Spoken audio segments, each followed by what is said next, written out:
शुरू अल्लाह के नाम से जो बड़ा मेहरबान नहायत रहम करने वाला है। आज की वीडियो में हम 10th क्लास की मैथमेटिक्स की एक्सरसाइज 6.1 करेंगे। अगर आपने मेरा channel light house of mathematics subscribe नहीं किया तो आप इसको सब्सक्राइब कर लें। चलें शुरू करते हैं जी एक्सरसाइज 6.1। क्वेश्चन नंबर 1 है the following data shows the number of members in various families. कि हमें ये जो डेटा दिया गया है ये मुख्तलिफ जो ख़ानदान है उनमें जो मेंबर्स हैं या उनके जो अरकान है उनकी तादाद, ठीक है, कि एक फैमिली में 9 मेंबर्स हैं, फिर 11 है, 4 है, 5 है। कंस्ट्रक्ट फ्रीक्वेंसी डिस्ट्रीब्यूशन, हमने फ्रीक्वेंसी डिस्ट्रीब्यूशन बनानी है। Also find cumulative frequency. तो ये दो चीज़ें अब हम सीखेंगे कि फ्रीक्वेंसी डिस्ट्रीब्यूशन क्या होती है और कम्युलेटिव फ्रीक्वेंसी क्या होती है। फ्रीक्वेंसी डिस्ट्रीब्यूशन का मतलब है कि अब मिसाल के तौर पे 9 है, ठीक है, तो 9 या कितनी फैमिलीज हैं जिनकी जिनके अंदर जो है ना उनके मेंबर्स की तादाद 9 है। तो फ़र्ज़ करें ऐसी 3 फैमिलीज हैं या 4 फैमिलीज हैं या 5 हैं, तो ये उसकी फ्रीक्वेंसी कहलाएगी। तो ये हम फाइंड करेंगे। उसके बाद फिर कम्युलेटिव फ्रीक्वेंसी, जब हम फ्रीक्वेंसी निकाल लेंगे उसके बाद मैं आपको बताऊंगा कि कम्युलेटिव फ्रीक्वेंसी क्या होती है। तो चलिए इस क्वेश्चन को सॉल्व करना शुरू करते हैं, ठीक है। इसके लिए हमें एक टेबल बनाना पड़ेगा। तो ये टेबल मैंने बना दिया जी। तो number of members, family members जो है, तो इस डेटा को अगर आप गौर से देखें तो सबसे कम जो है वो फैमिली मेंबर जो है वो 2 है, ठीक है जी, ये 2 है। और सबसे ज़्यादा जो है वो 12 है। तो हम इस कॉलम के अंदर लिख लेंगे जी 2, 3, 4, 5, 6, 7, 8, 9, 10, 11 और 12। अब हमने देखना है कि मतलब कितने जो है ना मतलब फैमिली मेंबर्स जो है वो सेम है, ठीक है। मिसाल तौर पे 2 फैमिली मेंबर्स कितने ख़ानदानों के हैं, फिर 9 कितनों में है, 11 कितने में, तो वो हमने यहाँ पे करना है। तो इसके लिए अब देखें, हम डेटा में देखते हैं। तो पहले जी देखें, एक ख़ानदान है, उसके फैमिली मेंबर्स 9 है, ठीक है। तो इसका तरीका ये होगा कि आप यहाँ से 9 को काट देंगे और यहाँ पे आप देखें कि 9 वाला जो हमारे पास कॉलम है इसके सामने हमने टैली मार्क्स के अंदर निशान लगाने हैं। तो 9 जो है वो एक दफ़ा हो चुका है, तो इसकी जगह हम क्या करेंगे, सामने एक लाइन लगा देंगे यहाँ पे। पुराने ज़माने में टैली मार्क्स जो होते थे, जब ये काउंटिंग के लिए सिंबल्स मौजूद नहीं थे, तो उस वक्त लोग गिनने के लिए, ठीक है, लाइनें लगाया करते थे पत्थरों पे या लकड़ी पे। तो इनको टैली मार्क्स कहते हैं, ठीक है जी। उसके बाद आप देखें 11 है, ठीक है, तो यहाँ से मैं 11 को काट देता हूँ और ये जो 11 है इसके सामने मैं एक लाइन लगा देता हूँ, ठीक है। एक लाइन का मतलब है कि एक दफ़ा 11 आ चुका है और एक दफ़ा 9 आ चुका है। उसके बाद फिर 4 है, इसको यहाँ से काटेंगे और जो 4 के सामने वाले टैली मार्क्स का खाना है यहाँ पे हम एक लाइन लगा देंगे। इस तरह 5 है, 5 को काटेंगे, 5 के सामने टैली मार्क्स वाले खाने के अंदर हमने एक लाइन लगा देनी है। इस तरह यहाँ से 6 को काटेंगे और 6 के सामने एक लाइन लगा देंगे। 8 को काटेंगे, ठीक है, और ये 8 के सामने टैली मार्क्स के अंदर एक लाइन आ जाएगी।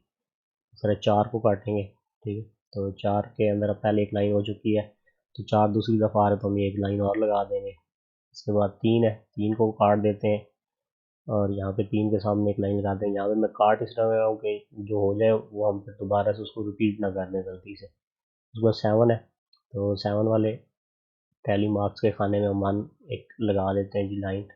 8 है, तो ये 8 पहले एक हो चुका है, एक और लगा दी।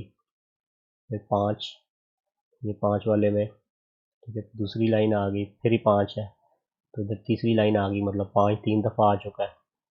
और 8 फिर जी, तो 8 वाले खाने में हम एक लाइन लगा देते हैं और वाले खाने में भी एक लाइन और लग जाएगी। इसके बाद 4 है, तो 4 वाले खाने में एक लाइन और लग जाएगी। इस तरह 9, ठीक है जी, 9 सामने एक लाइन और लगा देते हैं। फिर है 12, 12 के सामने एक लाइन लगाते हैं। फिर 8 आ गया, 8 के सामने एक लाइन और लग गई, ठीक है।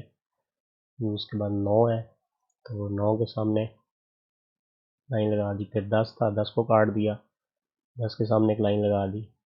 फिर 6 को काटा और 6 के सामने हमने एक लाइन और लगा दी। 7, ठीक है जी, 7 2 दफ़ा आ रहा है तो इसको काट के हमने 7 वाले खाने में 2 लाइनें लगा दी, ठीक है। इस तरह फिर 11 आ गया, 11 को काटा तो 11 के सामने टैली मार्क्स में हमने एक निशान लगा दिया। फिर 4 2 दफ़ा आ रहा है, ठीक है। तो 4 को 2 दफ़ा काटते हैं तो यहाँ पे मैं 2 लाइनें 4 के अंदर हमने लगानी है, तो एक ये लाइन लगा ली। तो 4 पुराने ज़माने में 4 के लिए 4 लाइनें लगाया करते थे, लेकिन जैसे ही 5 हुआ था तो फिर यहाँ पे एक लाइन ऊपर लगा देते थे, तो ये 5 का निशान था टैली मार्क्स का, ठीक है जी। उसके बाद 8 आ गया, तो 8 के लिए देखो पहले से 4 हो चुके हैं, तो अब जो 5वीं लाइन लगेगी वो हम इसके ऊपर ऐसे टेढ़ी लगाएंगे। अब ये क्या हो गया, 5 लाइनों का एक सेट बन गया, ठीक है। 8 यानी कि 5 दफ़ा आ चुका है, फिर 4 आ गया जी, तो 4 के सामने एक लाइन और लगा देंगे, ठीक है। ये यहाँ पे 5 पहले हो चुका है, तो ये छठी लाइन होगी। उसके बाद फिर 3 है, 3 के सामने एक लाइन और लगा देते हैं। 2 2 को क्रॉस किया, इसके सामने एक लाइन लगा दी। और 7 को क्रॉस किया, 7 के सामने एक लाइन और लगा दी। 9 को क्रॉस किया, 9 के सामने एक लाइन और लगा दी। 10 को क्रॉस किया, 10 के सामने एक लाइन और लगा दी। 9 को क्रॉस किया, ये 4 हो चुके हैं, तो जो 5वीं लाइन हम लगाएंगे वो हम ऐसे तिरछी लगाएंगे, तो अब 5 दफ़ा 9 आ चुका है। 7 को क्रॉस करेंगे, और 7 में भी 4 लाइनें हो चुकी हैं, तो 5वीं लाइन हम ऐसे क्रॉस में लगाएंगे। इसके बाद 6 है, तो 6 में 2 लाइनें हो चुकी हैं, तो ये तीसरी लाइन आ गई, तीसरी दफ़ा 6 आ गया। फिर 9 आ गया जी, तो 9 के सामने हम एक लाइन और अलहदा करके लगा देंगे। 5 है, 5 को क्रॉस किया, इसके सामने एक लाइन लगा दी, ठीक है। इसके बाद 7 है, तो 7 को क्रॉस किया, 7 के सामने हम एक लाइन और लगा देंगे। तो अब टैली मार्क्स में देख सकते हैं कि कौन सी चीज़ कितनी दफ़ा आई है, ठीक है। तो अब हम इसके सामने फ्रीक्वेंसी का टेबल बना देंगे, ठीक है। तो फ्रीक्वेंसी का जब टेबल बनाएंगे तो ये हमारे पास ऐसे बनेगा कि 2 जो है एक दफ़ा आ रहा था, तो इसकी फ्रीक्वेंसी 1 है, यानी कि 2 एक दफ़ा आया सिर्फ। तो 3 जो है हमारे पास 3 दफ़ा आया है, तो इसकी फ्रीक्वेंसी 3 आ गई। 4 जो था वो एक 5 और एक 6 6 दफ़ा आया है। 5 जो है वो 4 दफ़ा आया है, 6 3 दफ़ा आया है, 7 जो है वो 6 दफ़ा आया है, 8 जो है 5 दफ़ा आया है, 9 6 दफ़ा आया है, 10 जो है वो 2 दफ़ा आया है, 11 भी 2 दफ़ा आया है, और 12 एक दफ़ा है, ठीक है। तो अब हम इन सबको ऐड कर लें तो ये हमारे पास टोटल 39 बनते हैं, ठीक है। तो इन सबको अब अगर आप देखें तो ये भी तकरीबन हमें जो है ना, जो डेटा दिया गया था इसमें जो 39 वैल्यूज़ है, तो इसको हम फ्रीक्वेंसी डिस्ट्रीब्यूशन कहते हैं, ठीक है। क्योंकि कौन सी चीज़ कितनी दफ़ा आ रही है इसको फ्रीक्वेंसी कहते हैं। अब हमने कम्युलेटिव फ्रीक्वेंसी लेनी है। कम्युलेटिव फ्रीक्वेंसी क्या होती है कि अब हमारे पास 2 जो है इसकी कम्युलेटिव फ्रीक्वेंसी 1 है, ठीक है। अब उसके बाद 3 है, तो इससे पिछली जितनी फ्रीक्वेंसीज हम ऐड कर लेंगे, तो 1 में हम जो पिछली कम्युलेटिव फ्रीक्वेंसी है उसमें ये जो फ्रीक्वेंसी आई है इसको ऐड करेंगे, तो 1 + 3 हमारे पास 4 आ गया, ठीक है। यानी कि हमने यहाँ पे जिग जैग में इसको ऐड करना होता है, ठीक है जी। केस में हम इसको ऐड करेंगे तो ये चीज़ आ जाएगी, ठीक है। 4 आ गया। अब 4 में हम क्या करेंगे जी, 6 को ऐड करेंगे तो हमारे पास 10 आ जाएगा। अब 10 में हमने फिर 4 को ऐड करना है तो 14 आ जाएगा। इसी तरह फिर 14 में से हम 3 ऐड करेंगे तो 17 आएगा। 17 में 6 ऐड करेंगे 23 आ जाएगा। 23 में 5 ऐड करेंगे 28 आएगा। 28 में हम 6 ऐड करेंगे तो 34 आ जाएगा। और 34 में जब हम 2 ऐड करेंगे 36 हो जाएगा। 36 में 2 ऐड करेंगे तो ये हमारे पास 38 होगा, और 38 में 1 ऐड करेंगे तो हमारे पास 39 आ जाएगा। तो ये कम्युलेटिव फ्रीक्वेंसी है। कम्युलेटिव फ्रीक्वेंसी में हर जो पिछली कम्युलेटिव फ्रीक्वेंसी होती है उसमें ये अगली फ्रीक्वेंसी हम ऐड करते हैं, तो उससे जो हमें फ्रीक्वेंसी हासिल होती है वो कम्युलेटिव फ्रीक्वेंसी होती है, ठीक है जी। तो ये हमारे पास हमने फ्रीक्वेंसी डिस्ट्रीब्यूशन भी बना दी और कम्युलेटिव फ्रीक्वेंसी भी बना दी। तो इस क्वेश्चन में पहले में हमने सिर्फ यही काम करना था। इसके बाद अगला क्वेश्चन देखते हैं। क्वेश्चन नंबर 2 में हमने क्या करना है। क्वेश्चन नंबर 2 है, the following data has been obtained after waiting 40 students of class 5, ठीक है। तो ये जो डेटा हमें मिला है ये हमने क्लास 5 के जो स्टूडेंट्स हैं 40 बच्चे हैं उनका हमने वेट लिया, तो ये हमें उसका डेटा मिला है कि एक बच्चे का वेट 34 kg है, एक का 26 है, एक का 33 है, एक का 32 है। तो ये हमारे पास वो डेटा है। अब हमें कह रहा है मेक अ फ्रीक्वेंसी डिस्ट्रीब्यूशन, ठीक है। हमने फ्रीक्वेंसी डिस्ट्रीब्यूशन बनानी है, लेकिन एक इसमें अब बात उसने साथ कह दी, taking class interval size as 5। अब हम पहले तो हमने सिर्फ फ्रीक्वेंसी डिस्ट्रीब्यूशन ये की थी कि 9 कितनी दफ़ा आ रहा है, 4 कितनी दफ़ा आ रहा है। इस दफ़ा हमने क्या करना है कि हमने क्लासेस बना लेंगे, ठीक है। डेटा जो कि हमारे पास ज़्यादा है तो अब हम क्लासेस बनाएंगे। तो मैं आपको बताता हूँ क्लास क्या होती है।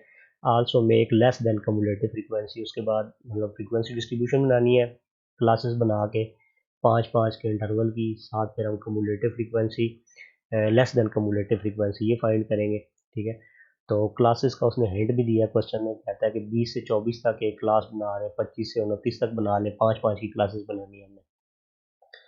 तो चूंकि इस डेटा में सबसे कम जो वेट है बचेगा वो 20 kg है। ठीक है, और सबसे ज़्यादा जो है वो भी हम देख लेंगे। तो हमारे पास ये क्लासेस बनेगी 20 से लेकर 24 तक, मतलब इस क्लास में हम सिर्फ वो बच्चे लिखेंगे जिनका वेट 20 से लेकर 24 kg तक है। ठीक है, इसके बाद फिर अगली है 25 से 29, 30 से 34, 35 से 39 और 40 से 44। तो 20 से 24 तक ये 5 बनता है, यानी कि 20 भी इसमें शामिल है, 20, 21, 22, 23, 24। ठीक है, 5 की ये क्लास बन गई। इस तरह ये सारी क्लासेस आ गई और 44 तक हमने ये क्लासेस बना ली। ठीक है, ये आपने सबसे बड़ी वैल्यूज़ की देख लेनी है, उस हिसाब से फिर आप ये क्लासेस बनाएंगे। तो अब हम टैली मार्क्स के निशान लगाएंगे इसमें। तो हमारे पास देखिए 34 है। ठीक है, सबसे पहले। ठीक है, 34 को मैं यहाँ से क्रॉस करता हूँ तो 34 इस क्लास के अंदर आएगा। ठीक है, तो मैं इसमें लगा दूँ क्योंकि 30 से लेके 34 तक इस क्लास में हमने टैली मार्क्स में मैंने एक निशान लगा दिया कि एक वैल्यू हो चुकी है जो हमारे पास, जो कि इस क्लास में आएगी। उस पर 26 है, 26 को क्रॉस करेंगे तो 26 जो है वो इस क्लास में आएगा, 25 से 29 वाली क्लास में। तो यहाँ एक टैली मार्क्स का निशान लगा देते हैं। इसके बाद 33 है, 33 जो है वो हमारे पास इस क्लास में आएगा। ठीक है, 30 से 34 वाली क्लास में। फिर 32 है, 32 जो है जी ये हमारे पास इसी क्लास में आएगा, 30 से 34 वाली क्लास में। फिर 24 है, 24 हमारे पास पहली क्लास है इसमें आएगा। फिर 21 है, वो भी इसी क्लास में आएगा। ठीक है, दूसरी लाइन लगा देना टैली मार्क्स की। फिर 37 है, 37 को ये 35 से 39 वाली क्लास में आएगा। 40 जो है ये 40 से 44 वाली क्लास में आएगा। 41 जो है ये भी 40 से 44 वाली क्लास में आएगा। 28 जो है ये हमारे पास 25 से 29 तक की क्लास में आएगा। 28 जो है ये भी 25 से 29 के दरमियान होता है, तो ये इधर आएगा। ठीक है जी, फिर 31 है, 31 जो है ये भी हमारे पास ये 30 से 34 वाली क्लास में आएगा। फिर 33 है, ये भी हमारे पास इस क्लास में होगा। क्योंकि 4 टैली मार्क्स हो चुके हैं तो 5 बनाने के लिए, 5वां जो होगा वैसे अच्छा बनाएंगे, तो ये हमारे पास 5 का सेट बन गया। ठीक है, उसके बाद 34 है, 34 फिर से इसी क्लास में आएगा। तो ठीक है, तो इसको मैं थोड़ा सा आगे करके यहाँ एक लाइन लगा लेता हूँ। 37 है, तो 37 इस क्लास में आएगा जी। 23, ठीक है, ये पहले वाली क्लास में आएगा। 20 से 24 वाली पे 27 फिर है, 27 जो होगा जी ये इस क्लास में आएगा। ठीक है, और फिर 31 है, 31 भी इसी क्लास में आएगा, 30 से 34 वाली क्लास में। फिर 31 है, ठीक है, ये भी इसी क्लास में। फिर 36 आ गया, 36 जो है ये हमारे पास 35 से 39 वाली क्लास में आएगा। फिर 29, 29 20 से 25, 25 से 29 वाली क्लास में है। तो 4 यहाँ से पहले से हो चुकी हैं, तो 5वीं के लिए हम ऐसे लाइन लगाएंगे। फिर 35 आ गया, 35 हमारे पास इस क्लास में आएगा। 36 भी इसी क्लास में आएगा, क्योंकि 4 हो चुकी हैं तो ये 5वीं हम ऐसे क्रॉस में लगाएंगे। फिर 37 है, 37 भी हमारे पास इसी क्लास में आएगा। फिर 38 आएगा जी इसके बाद। ठीक है, 38 भी इसी क्लास में आएगा। फिर 22 भी हमारे पास ये पहले वाली क्लास है इसमें आएगा। फिर 27 है, 27 इस क्लास में आएगा। 28 भी इसी क्लास में आएगा। 29, 29 भी हमारे पास ये 20 से 29 वाली क्लास में आ रहा है। फिर 31 है, 31 हमारे पास इस क्लास में आएगा जी। फिर 35 है, 35 इस क्लास में आएगा। फिर 35 आ गया, 35 फिर इसी क्लास में हम एक लाइन लगाएंगे। फिर 40 है, तो 40 इस क्लास में आएगा। फिर 21 है, 21 ये पहले वाली क्लास में आएगा, तो इसमें पहले 4 हो चुकी है, 5वीं हम ऐसे क्रॉस में लगाएंगे। फिर 32, 32 जो है ये हमारे पास इस क्लास में आएगा, पहले से 4 हो चुकी है तो ये 5वां। ठीक है जी, उसके बाद 33 है। ठीक है, 33 जो है वो भी इसी क्लास में आएगा, तो ये यहाँ पे एक लाइन और लग गई। 27 जो ये हमारे पास इस क्लास में आएगा। अब 29 उसके बाद आ गया जी, 29 हमारे पास इसी क्लास में आएगा, तो यहाँ पे फिर हमने ऐसे एक लाइन लगा लेंगे। फिर मतलब 30 है, 30 जो है जी ये इस क्लास में आएगा। ठीक है, तो ये यहाँ पे आ गया। फिर हमारे पास 23 है, ठीक है। तो 23 हमारे पास इस क्लास में आएगा। तो अब आप देख सकते हैं फ्रीक्वेंसी डिस्ट्रीब्यूशन के लिहाज से कि टैली मार्क्स आप गिन के देख सकते हैं कि कितने हमारे पास जो है वो 20 से 24 वाली क्लास में है, कितने जो है 25 से 29 वाली क्लास में है। तो यहाँ से आप देख सकते हैं हमारे पास 6 जो है वो 20 से 24 वाली क्लास में है, 25 से 29 वाले 5 और 5 10 आ गए, 30 से 34 वाले 5 10 और 2 12, 35 और 39 वाली क्लास में 5 और 4 9 आ गए, और 40 से 44 वाली क्लास में हमारे पास 3 आ गए, ठीक है जी। तो ये हमारी फ्रीक्वेंसी डिस्ट्रीब्यूशन बन गई। यहाँ तक इन सबको ऐड करेंगे तो ये 40 आ रहा है। तो ये हमारे पास 40 एंट्रीज थी, तो ये हमें यहाँ से कंफर्म हो गया क्योंकि हमारी वैल्यू रह नहीं गई है, स्किप नहीं होगी। इसके बाद हमने मिड पॉइंट निकालना है, ठीक है जी। मिड पॉइंट क्या होता है, हमारे पास ये जो क्लासेज है 20 से लेके 24 तक, ठीक है, तो इनका मिड पॉइंट जो इनके दरमियान वाली वैल्यू आएगी, तो दो हमें वैल्यूज़ गिवन हो तो उनका मिड पॉइंट निकालने का आसान तरीका होता है कि 20 उन दोनों को आपस में ऐड करें। तो हमने 20 और 24 का मिड पॉइंट निकालना है, तो 20 और 24 को ऐड करेंगे, हमारे पास 44 बनेगा। 44 को हमने 2 से डिवाइड कर देना, 2 से डिवाइड करने पे मिड पॉइंट आ जाएगा, तो वो 22 आएगा। 25 और 29 को जमा करेंगे, 2 से डिवाइड करेंगे, 27 आएगा। 30 और 34 को जमा करेंगे, 2 से डिवाइड करेंगे, 32 आ जाएगा। 35 और 39 को ऐड करेंगे, 2 से डिवाइड करेंगे, 37 आएगा। 40 और 44 को ऐड करेंगे, 2 से डिवाइड करेंगे तो 42 आ जाएगा। ये हमारे पास मिड पॉइंट्स आ गए। इसके बाद हमने क्लास बाउंड्रीज बनानी है, ठीक है। क्लास बाउंड्रीज में हम कैसे बनाते होते हैं क्लास बाउंड्रीज, ये हमने ऐसे करना होता है कि हमारे पास ये 20 है और ये 24 है, ठीक है, और इस अगली जो क्लास है वो 25 से 29 तक है। इससे आगे हम जो क्वेश्चन करेंगे वहाँ पे, जहाँ पे हमारी क्लास स्टार्ट हो रही है, सॉरी पहली क्लास ख़त्म हो रही है, उससे अगली क्लास को उसी उसी जगह से शुरू होना चाहिए। लेकिन यहाँ पे आप देख सकते हैं पहली क्लास 24 पे ख़त्म हो रही है, लेकिन उससे अगली क्लास 25 पे शुरू हो रही है। तो अगर कोई वैल्यू हमारे पास 24.5 होती तो वो हम ना इस क्लास में लिख सकते थे ना इसमें लिख सकते थे।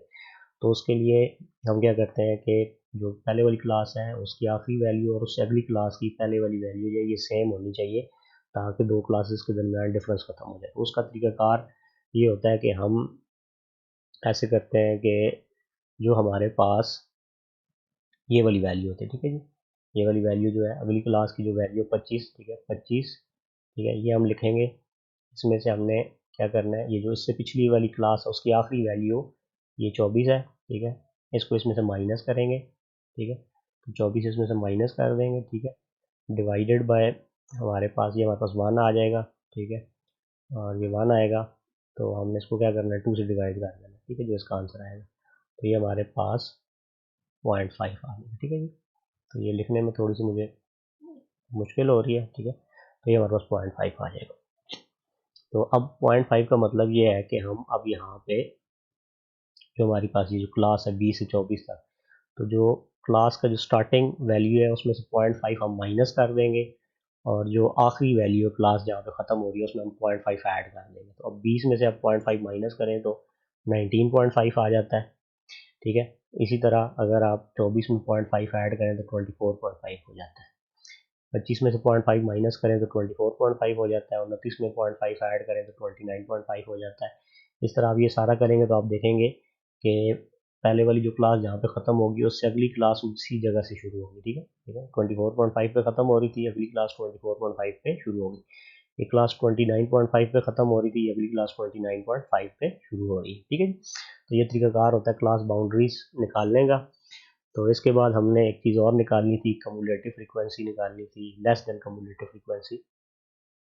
तो ये हमारे पास क्लास बाउंड्रीज आ गई, ठीक है। उसके बाद हमारे पास फ्रीक्वेंसीज आ गई, ठीक है, हम वो सारी लिख लेंगे। ये 14.5 से 19.5 तक हमने खुद से पीछे एक ले लिए वैल्यू, ऐसा हमारे पास कोई डेटा नहीं था, तो उसकी फ्रीक्वेंसी हमारे पास 0 आएगी, ठीक है, तो उसकी जगह हम 0 लिख देंगे। अब लेस देन 19.5, तो 19.5 से कम वैल्यूज़ कौन कितनी है, 0, कोई वैल्यू नहीं है इसमें भी, मतलब तकरीबन ये है कम्युलेटिव फ्रीक्वेंसी की, ठीक है। उसके बाद 0 से 6 तक, मतलब अब अक्मुलेटिव फ्रीक्वेंसी लेंगे तो 0 + 6 करेंगे 6 आ जाएगा। तो 24.5 से, ये क्योंकि इसके अपर वैल्यू है, तो इससे कम कितनी वैल्यूज़ है हमारे पास, यहाँ पे 6 वैल्यूज़ है, ठीक है, सारे डेटा के अंदर। फिर 6 में 10 ऐड करेंगे 16 आ जाएगा, कम्युलेटिव फ्रीक्वेंसी 16 आ गई। अब ये अगर हम 29, अब इसी क्लास में देखें तो 29 से 5 है, 29 से 5 से 16 वैल्यूज़ जो है वो कम है, ठीक है। फिर 34,500 है, इससे कम वैल्यूज़ हमारी 28 हो जाएंगी, मतलब 16 12 ऐड करेंगे 28 आएगा, फिर 28 में 9 ऐड करेंगे 37 आएगा, 37 में 3 ऐड करेंगे 40 आएगा। ठीक है, तो ये हमारी कम्युलेटिव फ्रीक्वेंसी है, वही हमने लिखनी है। अपर बाउंड्री लिखेंगे 29,500 में से अगर उससे कम वैल्यूज़ हमारे पास कितनी है, 16 है। 34,500 से कम वैल्यूज़ हमारे पास 28 है। 39,500 से कम वैल्यूज़ हमारे पास 37 है, और 44,500 से कम वैल्यूज़ हमारे पास 40 है। तो इसको हम कहते हैं जी लेस देन कम्युलेटिव फ्रीक्वेंसी। हम मतलब कम्युलेटिव फ्रीक्वेंसी निकाली है, उसमें सिर्फ हमने इतना कह दिया कि ये जो हमारे पास क्लास बाउंड्रीज थी, इससे कम कितनी वैल्यूज़ है हमारे पास। हमारा एक्सेस क्वेश्चन जो है वो सेकंड में ख़त्म हो गया। इसके बाद क्वेश्चन नंबर 3 देखते हैं जी। From the following data representing the salaries of 30 teachers of school make frequency distribution taking class interval size of RS100। हमें ये जो डेटा दिया गया है ये स्कूल टीचर्स की सैलरी का डेटा है, ठीक है, 30 टीचर्स की। तो हमने यहाँ पे फ्रीक्वेंसी डिस्ट्रीब्यूशन बनानी है, और क्लास का जो इंटरवल है हमने वो 100 का रखना है। ठीक है, तो हेल्प में उसने हमें बताया हुआ है कि जो हम क्लासेस बनाएंगे वो 450 से 549 तक, 549 से 649, 550 से 649 तक। तो ये जो क्लास है 450 से 549 तक, ये 100 की क्लास है, 450 भी इसमें शामिल है, इस वजह से ये। अब हमने यहाँ से फिर देखना है कि कौन सी क्लास में कितना डेटा आ रहा है, तो उसकी फ्रीक्वेंसी हमने देखनी है। तो सबसे जो छोटी वैल्यू है वो 450 है, और सबसे बड़ी वैल्यू जो है वो 1240 है। तो हमने क्लासेस इस हिसाब से बनानी है कि 450 से लेकर 1240 तक सारी वैल्यूज उसके अंदर आ रही। तो टेबल जब बनाएंगे हमारे पास ये जी, हमारे पास 450 से 549 तक ये पहली क्लास बनेगी, और आखिरी क्लास आपकी 1150 से लेकर 1249 तक बनेगी। इस तरह क्लासेस बनाने के बाद अब हम डेटा में उसी तरह टैली मार्क्स के ज़रिए यहाँ से वैल्यूज़ क्रॉस करते जाएंगे, और वो वैल्यू जिस क्लास में होगी वहाँ पे एक निशान लगाते जाएंगे। बाद में फिर हम गिनेंगे तो उसकी फ्रीक्वेंसी डिस्ट्रीब्यूशन बना लेंगे। 450 है सबसे पहले, इसको क्रॉस करेंगे तो 450 जो है ये पहले वाली क्लास में आएगा, 450 से लेके 549 वाली क्लास में। तो यहाँ पे हम एक लाइन लगा के निशान लगा देंगे। फिर हमारे पास 500 है, तो 500 जो है वो भी इसी क्लास में आएगा, 450 से लेके 549 वाली क्लास में। तो यहाँ पे एक लाइन लगा देंगे। फिर 550 है, तो ये हमारे पास दूसरी क्लास के अंदर आएगा, जिसमें 550 से लेके 649 तक हमने क्लास बनाई हुई है दूसरी। तो इसमें हम एक टैली मार्क का निशान लगा देंगे। फिर 580 है, तो वो भी हमारे पास इसी क्लास के अंदर आएगा। तो इस तरह ये आपकी जो आपको डेटा दिया गया है 30 टीचर्स का, तो आप सबको बारी बारी चेक करते रहेंगे। ठीक है, ये इतना मुश्किल काम नहीं है, आप खुद से इसको देख के यहाँ से जिस क्लास के अंदर वो वैल्यू हो तो उसमें एक लाइन लगाते जाएं, और अगर 4 लाइनें पूरी हो जाएं तो आप फिर 5वीं लाइन जो लगाएंगे वो ऐसे क्रॉस में लगाएंगे, क्योंकि टैली मार्क्स में जो 5 का निशान है वो उस तरह हम बनाते हैं। ठीक है, तो ये मैं अब इसको जल्दी से ऐसे कर देता हूँ। ठीक है, तो ये सारी वैल्यू जब हम करेंगे तो हमारे पास फ्रीक्वेंसी डिस्ट्रीब्यूशन इस तरह की आ जाएगी। 650 से लेके 749 तक हमारे पास 4 वैल्यूज़ होंगी, 750 से लेके 849 तक हमारे पास 5 वैल्यूज़ होंगी। ठीक है, 850 से 949 तक 3 वैल्यूज़, और 950 से 1049 तक 4 वैल्यूज़ होंगी, और 1050 से 1149 तक हमारे पास 5 वैल्यूज़ होंगी, और इस तरह 1150 से लेके 1249 तक हमारे पास 5 वैल्यूज़ होंगी।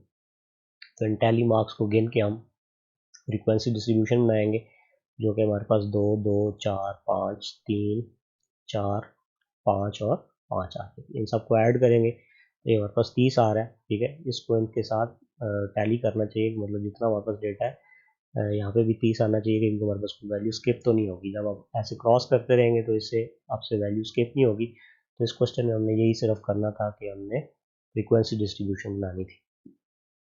इसके बाद क्वेश्चन नंबर 4 देखते हैं। क्वेश्चन नंबर 4 में क्या है, the following data shows the daily load shedding duration in hours in 30 localities of certain city. तो ये जो हमें डेटा दिया गया है ये लोड शेडिंग का डेटा है कि 30 जगह हैं एक शहर के अंदर मुख्तलिफ, तो वहाँ पे कितनी देर लोड शेडिंग होती है। Make a frequency distribution of load shedding duration taking 2 hours as class interval. ठीक है, तो हमने जो क्लास इंटरवल लेना है वो 2 घंटे का लेना है, और हमने फिर उसका फिर आंसर बताना है। तो ये हमें डेटा दिया गया है, find the most frequent load shedding hours. फिर हमने बताना है कि सबसे ज़्यादा लोड शेडिंग किन घंटों में होती है, और दूसरा हमने find the least load shedding interval, तो वो बताना है कि किन 2 घंटों के दरमियान सबसे कम लोड शेडिंग होती है। तो क्लासेस के लिए हिंट दिया गया क्वेश्चन के अंदर ही, तो हम 2 से 3 तक, 4 से 5, 6 से 7, तो ये इस तरह हम क्लासेस बनाएंगे। तो ये जी हमारे पास क्लासेस आ गई, 2 से 3 तक आ गई, फिर 4 से 5 घंटे तक जहाँ पे लोड शेडिंग हुई है, फिर 6 से 7, फिर 8 से 9, 10 से 11, 12 से 13 और 14 से 15 तक, ठीक है। तो टैली मार्क्स के निशान लगाएंगे। तो यहाँ से हम देखें 6 है सबसे पहले, तो यहाँ से 6 को काटेंगे, ठीक है। तो 6 से 8 7 तक जो है ये वाली क्लास, इसमें हम एक निशान लगा देंगे। फिर इसी तरह 12 को काटेंगे, ठीक है। तो 12 हमारे पास इसमें आ रहा है, यहाँ पे हम एक निशान लगा देंगे। इसी तरह फिर 5 है, ठीक है, इसको काटेंगे, तो 5 हमारे पास इस क्लास में आ रहा है, यहाँ निशान लगाएंगे। फिर 7 है, तो 7 का हम इसी क्लास में निशान लगाएंगे इसी तरह। फिर 3 है, ठीक है जी, 3 के लिए भी निशान इस क्लास में आएगा, पहली क्लास में। फिर 3 दोबारा से आ रहा है, अब दूसरा निशान लगेगा, ठीक है। इस तरह आप ये सारी जो आपको डेटा दिया गया है, आप इसके टैली मार्क्स के निशान लगा लेंगे। फिर 6 है जी, 6 इस क्लास में आ रहा है। फिर 10 है, ठीक है, 10 इस क्लास में है। फिर हमारे पास 2 है, ठीक है, 2 फिर यहाँ पे आएगा। इस तरह 14 इस क्लास में आएगा। तो ये एक आसान सा काम है, आप टैली मार्क्स के ज़रिए निशान लगा लेंगे, और इससे आपकी फ्रीक्वेंसी डिस्ट्रीब्यूशन जो है वो आ जाएगी जी 2, 1, 9, ठीक है। ये हमारे पास यहाँ पे जो 2 था, ये नहीं, 2 नहीं है बल्कि ये 12 है, ठीक है। तो ये आप इसको करेंगे तो आपकी फ्रीक्वेंसी डिस्ट्रीब्यूशन यहाँ पे भी 2 आए, ठीक है जी। एक हम यहाँ से इसको हटा देते हैं, ठीक है। तो आपकी फ्रीक्वेंसी डिस्ट्रीब्यूशन आ जाएगी 2 से 3 तक जो है वो जो लोड शेडिंग है 2 से 3 घंटे तक वो 2 लोकेलिटीज़ में हो रही होगी, 4 से 5 तक एक में, 6 से 7 तक 9 में, ठीक है। और इसी तरह 5, 6, 5, 3। तो हमने इस फ्रीक्वेंसी टेबल को देख के ये बताना था कि सबसे ज़्यादा जो लोड शेडिंग है वो किन आवर्स में हो रही है, ठीक है। तो हमारे पास 6 से 7 जो है ना सबसे ज़्यादा ऐसे आवर्स हैं जिनमें लोड शेडिंग हो रही है, क्योंकि यहाँ पर फ्रीक्वेंसी 9 है, ठीक है। तो लिख देंगे जी हम सबसे जो ज़्यादा है वो 6 से 7 तक है, और सबसे कम जो है वो हमारे पास 4 to 5 है, कि एक लोकेलिटी में सिर्फ लोड शेडिंग हो रही होती है 4 से 5 घंटे। तो ये हमारे 2 आंसर आ गया। इसके बाद क्वेश्चन नंबर 5 है। क्वेश्चन नंबर 5 में हमें कह रहा है construct a histogram and frequency polygon for the following data showing weight of students in kilogram. तो हमें ये स्टूडेंट्स का वेट दिया गया है, ठीक है। इसमें हमें ग्रुप डेटा दिया गया है, 20 से 24 तक 5 बच्चे हैं जिनका वेट है, फिर 25 से 29 तक 8 है, 30 से 34 तक 13 बच्चे हैं, 35 से 39 तक 22 बच्चे हैं, 40 से 44 तक 15 है, 45 से 49 तक 10, और 50 से 54 तक 8 बच्चे, ठीक है। तो हिस्टोग्राम क्या होती है और फ्रीक्वेंसी पॉलीगॉन क्या होती है, तो ये देखने के लिए सबसे पहले तो हम इसकी क्लास बाउंड्रीज बनाएंगे, ठीक है। 20 से 24 तक, तो ये मैंने क्वेश्चन नंबर 3 में भी आपको बताया था कि हम ये क्लास बाउंड्रीज कैसे बनाते हैं। तो इसके लिए हमने क्या करना होता है कि जो पहली क्लास है उसकी जो एंड वाली लिमिट है, और उससे अगली क्लास की पहले वाली जो क्लास लिमिट है उसको हमने सेम करना होता है। तो इसके लिए हम क्या करेंगे जी, कि ये जो आपकी वैल्यू है, ठीक है, अब कोई से भी 2 क्लासेस लेंगे, तो अगली जो क्लास है उसकी वैल्यू जो है हमारे पास ये 25 है, ठीक है। तो 25 में से हम माइनस करेंगे उससे जो पिछली क्लास है उसकी आखिरी जो वैल्यू है, ठीक है, यहाँ पे वो ख़त्म हो रही है। तो इसमें से हम 24 को माइनस कर देंगे, ठीक है, और इसको डिवाइड हमने कर देना है 2 से, ठीक है। जब इसको आप 2 से डिवाइड करेंगे तो 25 में से 24 माइनस होंगे 1 आएगा, 1 को 2 से डिवाइड करेंगे तो ये हमारे पास 0.5 आ जाएगी, ठीक है। तो 0.5 की जो वैल्यू है, अब हमने क्या करना है, ये 0.5 की वैल्यू को जो आपकी लोअर क्लास लिमिट है उसमें से माइनस करेंगे, और अपर क्लास लिमिट के अंदर हमने उसको ऐड करना है, ठीक। तो यहाँ पे लोअर क्लास लिमिट 20 है, 20 में से जब 0.5 माइनस करेंगे तो 19.5 आ जाएगा, और इसकी अपर क्लास लिमिट जो है वो 24 है, तो इसमें 24 में 0.5 ऐड करेंगे तो 24.5 आएगा। जो लोअर लिमिट है उसमें से माइनस करना है 0.5, और अपर लिमिट में हमने 0.5 ऐड करना है। तो यही काम इन सब के साथ हम करेंगे यहाँ पे। तो 25 में से 0.5 माइनस करेंगे 24.5 आएगा, और 29 में 29 में 0.5 ऐड करेंगे तो 29.5 हो जाएगा। 30 में से 0.5 ऐड कर माइनस करेंगे तो 29.5 आएगा। 34 में 0.5 ऐड करेंगे तो 34.5। 35 में से 0.5 माइनस करेंगे तो 34.5, और 39 में 0.5 ऐड करेंगे तो 39.5। इस तरह बाकी क्लासेस का भी आप सारा कर लेंगे। तो इससे क्या होगा कि जो पहले वाली क्लास है उसकी जो क्लास लिमिट है और उससे अगली क्लास की जो फर्स्ट जो हमारी क्लास लिमिट है वो सेम हो जाएंगी। और फ्रीक्वेंसी आपने वही लिखनी है 5, 8, 13, 22, 15, 10 और 8, ठीक है। तो ये इसी तरह आ जाएगी। इसके बाद हमने फ्रीक्वेंसी पॉलीगॉन बनानी है, सॉरी पहले हिस्टोग्राम बनाएंगे फिर फ्रीक्वेंसी पॉलीगॉन बनाएंगे। हिस्टोग्राम में हमने जी इसका टेबल बनाना होता है सिर्फ। देखिए ये हमारे पास आ गई क्लास बाउंड्रीज वाली आ गई। अब हमने जो हिस्टो इसकी बनानी है हिस्टोग्राम, उसमें हम क्या करेंगे, ग्राफ बनाएंगे।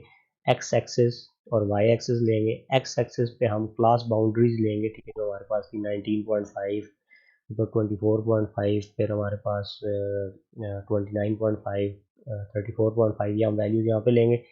और जो फ्रीक्वेंसी है उसको हम वाई एक्सिस पे लेंगे। अब आप देखें हमारे पास 19.5 से लेकर 24.5 तक फ्रीक्वेंसी कितनी है, 5। तो हम यहाँ पे बार ग्राफ बनाएंगे, ठीक है। तो ये 5 तक हमने एक ऐसे स्ट्रिप बना देनी है, बार ग्राफ बना देना है। फिर उसके बाद हमारे पास 24.5 से 29.5 तक फ्रीक्वेंसी जो है वो 8 है, तो हम 8 तक बना देंगे। इसी तरह फिर 13 तक, फिर 22 तक, और 15, फिर 10 और फिर 8 तक। तो इसको हम हिस्टोग्राम कहते हैं, ठीक है। तो हिस्टोग्राम में हमें क्लास बाउंड्रीज की ज़रूरत होती है। तो क्लास बाउंड्रीज बनाई, फ्रीक्वेंसी हमें पता है, तो एक्स एक्सिस पे क्लास बाउंड्रीज ली, वाई एक्सिस पे फ्रीक्वेंसी ली, उससे हमने बार ग्राफ बनाया। तो ये हमारी, इसको हम हिस्टोग्राम कहते हैं। इसके बाद अगला जो हमने करना है जी, फ्रीक्वेंसी पॉलीगॉन बनानी है। तो फ्रीक्वेंसी पॉलीगॉन के लिए हमें जो क्लास लिमिट्स हैं, ठीक है, 20 से 24 तक दी हुई थी, 25 से 29 तक और ये दी हुई थी। तो ये दो क्लासेस हमने खुद से ऐड की, ठीक है, 15 से 19 तक और 55 से 59 तक, ठीक है। ये दो क्लासेस हमने खुद से ऐड की हैं, क्योंकि जब हमने फ्रीक्वेंसी पॉलीगॉन बनानी होती है तो उसमें हमारे पास फर्स्ट वैल्यू और लास्ट वैल्यू जो है वो ज़ीरो होनी चाहिए, ठीक है। तो इससे फिर हम ग्राफ बनाएंगे, तो फिर मैं आपको बताऊंगा कि हमने ये दो क्लासेस क्यों ली हैं। तो बाकी हमारा उसी तरह 20 से 24 तक जो था उसका हमने मिड पॉइंट ले लिया, ठीक है जी, वो हमारे पास 22 है। फिर 25 से 29 तक जो हमारे पास क्लास थी दूसरी, उसका मिड पॉइंट 27 आएगा। 25 को 29 में जमा करेंगे, 2 से डिवाइड करेंगे, मिड पॉइंट 27 आ जाएगा। इसी तरह बाकी सारी क्लासेस की मिड पॉइंट्स निकाल लेंगे।